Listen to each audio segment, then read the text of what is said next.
ای خفت از جا خیز که زمان سفر است،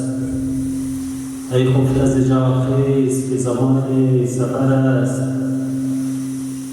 جلسه قافله دائم رفیقان سفر است. محترم معززین مجلس جناب خالق زاره، آقای کوهزاد قادر نایل، ممبران سنترال کمیتی وزارت دموکراتیک پارتی و اراکین سنترال کمیتی و شما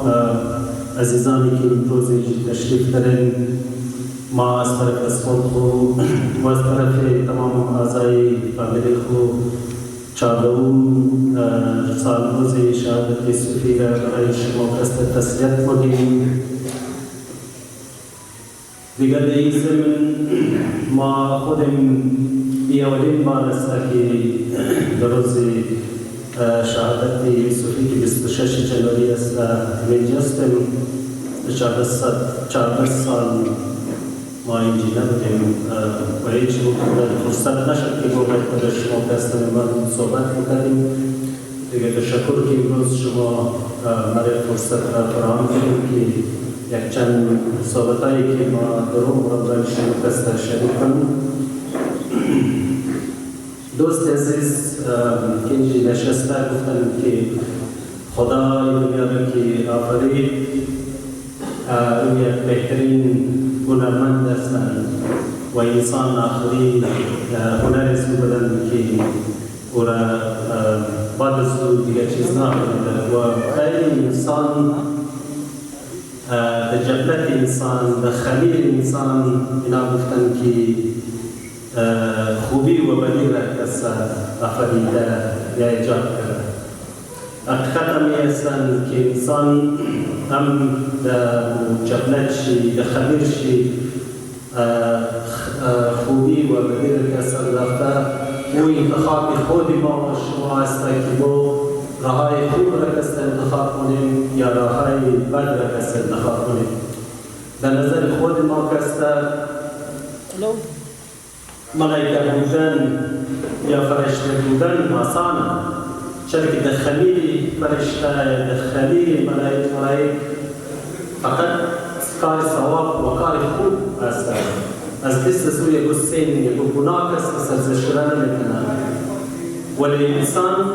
بخاطری که در خلیلشی، بخاطری که در جبلتشی، در بدنشی، در روحشی دو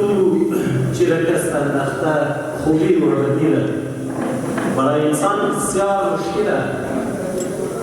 که او از خاطر نالج، از خاطر روزگار، از خاطر مشکلات، از خاطر چیلنجیزی که در دنیا تاکه زنده است او کارهای خوب که است کرد. پس با مو خاطر کسته انسان کسته اشرف المخلوقات گفته شده که او بالاتر ارزی است بخاطر ازی که او گناه ها را یا بدی ها را یا دیوان هر چی که در بدن لازم است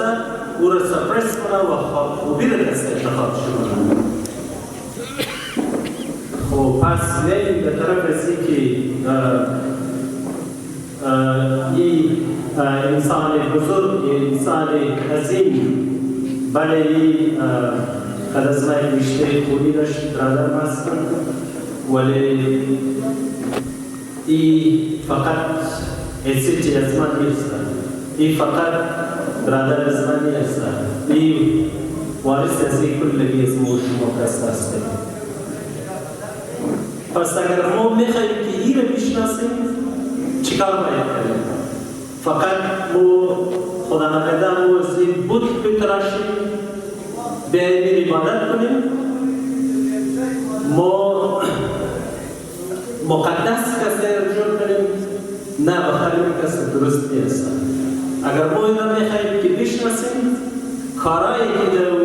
در زندگی کسی کرد باید او را کسی بفهمیم. اول باید بفهمیم، اول باید بسنجیم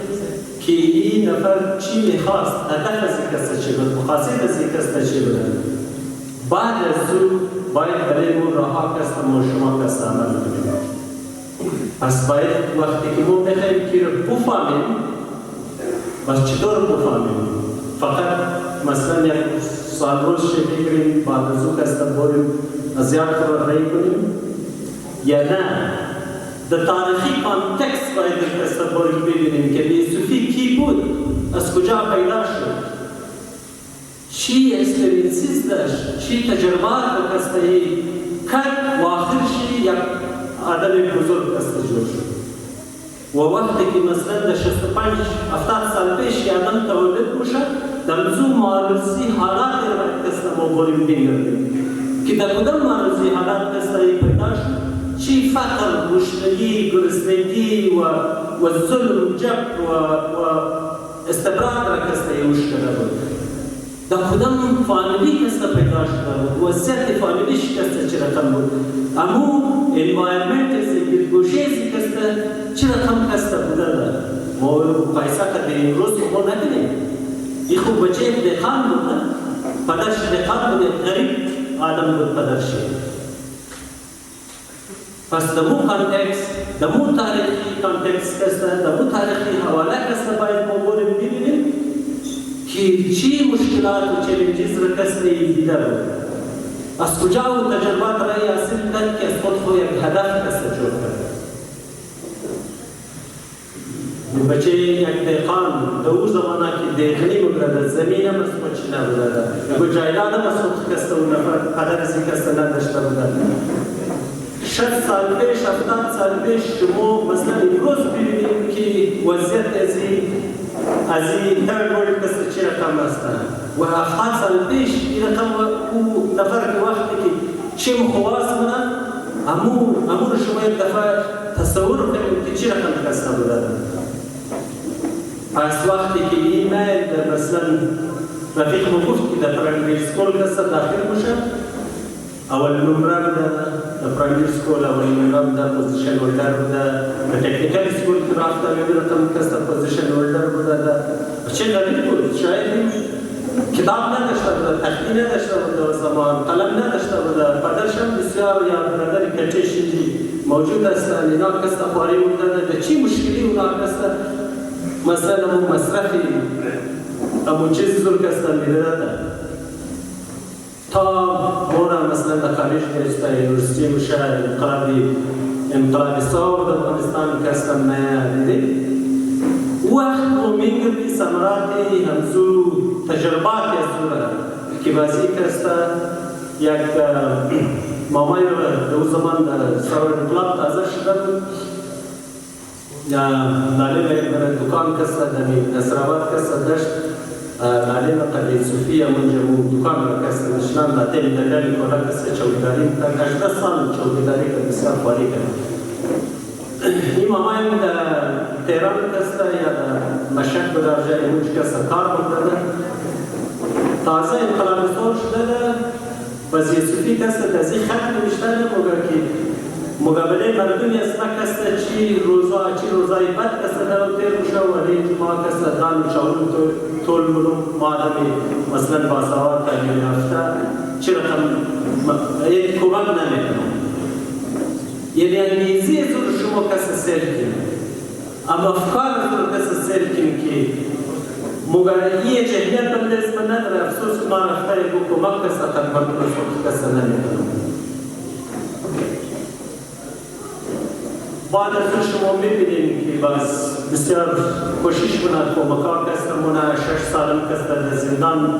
در زندان اخوندار کسی موندن بعد از او که پس به یک رایش هم بسته میشه باز قرار نمیشه بیغام نمیشه باز نمیشتم دراما جمعه یوسفی کدام